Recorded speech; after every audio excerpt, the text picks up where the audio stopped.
After a day working in the mental health field, our next comic is here to bring his issues to the stage.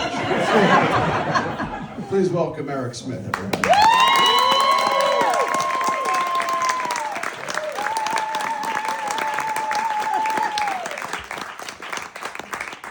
All right, thank you very much. I have been working in the mental health field for quite some time. And back when I was younger and I was in school for counseling, people used to give me some feedback about my general demeanor, and people would tell me that, Eric, when it feels like when I talk to you, that a little bit like you want to hurt me. It's not really as much, what you say, as much as it is your face, which, isn't great. Not great feedback to get for somebody who's going into the counseling field. You don't want to have that sort of resting Tommy Lee Jones face going on. But it was something. So I was like, this is something I got to work on. This is something I got to fix. So I put a fair amount of effort into figuring the nonverbal parts of communication, because I want people to feel like I care about them as people and what it is they're saying to me. So I worked on it. I spent some time, and I did.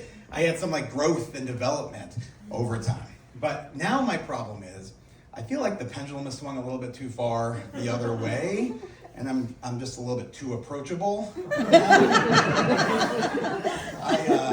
I went from being a guy that was maybe a little bit hard to read, and now people are a little bit too comfortable handing me their babies. And that's definitely, I overshot. And I think a part of it is that, I feel like I'm just starting to get into what you might call my prime Santa years. Not like mall Santa, but they've got my number. I think they have flagged me for a possible future recruit. I'm not quite ready for that level yet. I feel like I need a little bit more jolly Santa vibes, and right now I've got a little bit more, too much Santa storming the Capitol.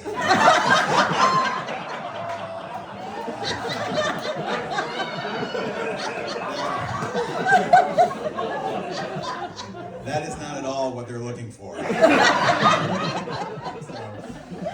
But the approachability has become a problem, and it shows up in kind of weird ways, in weird places in my life. And one of the places it showed up is strangers have been approaching me to offer me food in weird places. It happened to me just the other day. I was at the airport, and I was by myself, just sitting at my gate, minding my own business, waiting for my flight, and a guy comes and sits right next to me, and he's got this sort of big bag of gourmet popcorn that he's bought at one of these stands out there in the airport, and he's just crunching away, digging big handfuls of popcorn out of the bag and making a bit of a scene. And so I kind of give him a little look a little bit to the side, and he looks at me, and we've made awkward eye contact. And so he doesn't miss a beat. He just holds the bag out to me, and he's like, "You want some?" And I'm like, "Dude, we just met." You were at the airport. That cost you $45.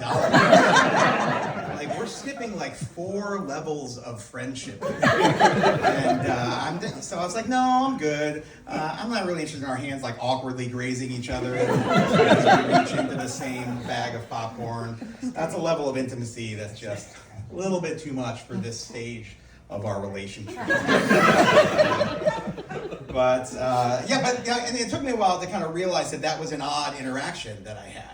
But it's not the first time that something like this has happened. A while back, I was moving, and a friend of mine, I had to ask a friend of mine to come to my house and help me move a TV out of my house. And this was not one of these new flat screen light TVs. This was one of the old floor model TVs with character. The kind that you're going to damage something inside of your house. And so he's helping me. He comes, we're moving it out of my house. We get it out the door. We get it down to the sidewalk, and we're just about to put it down when this white van just abruptly pulls over to the side of the road. And I'm like, what is happening? So this guy jumps out, all excitedly. He looks at us, he said, hey, do you guys want to buy some meat? What's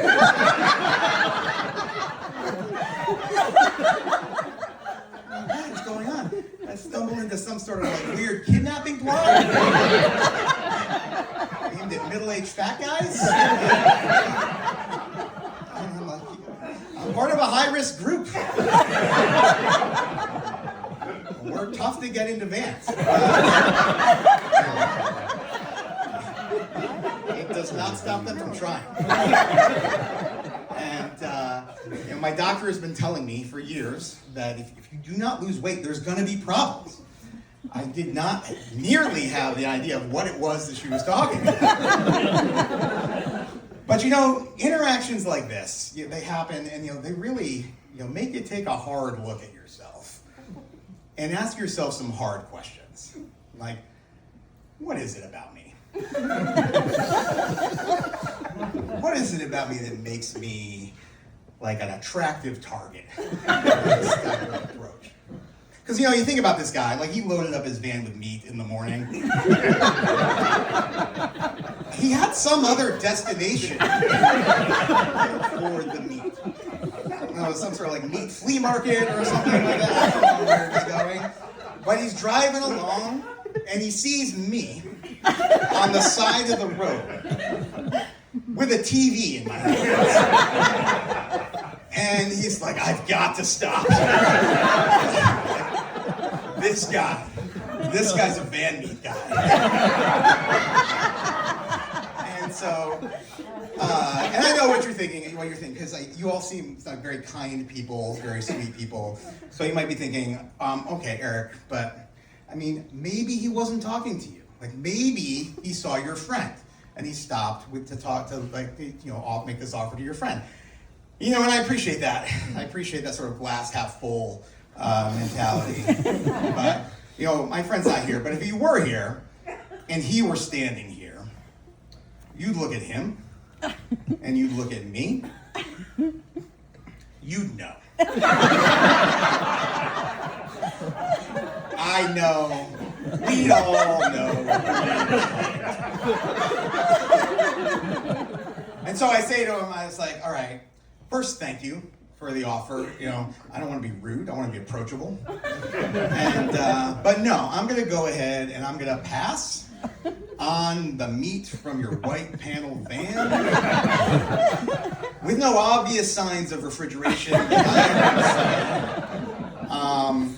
And I'm pretty sure the health inspector has no idea what's happening here. And as I say that, he is shocked that I have turned down this offer. And he's like, come on, I've got T-bones. Is this what you think my holdup is in this scenario?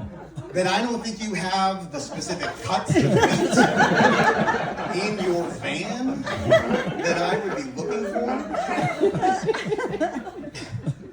I don't consider myself to be like a high maintenance guy, but I have a few rules that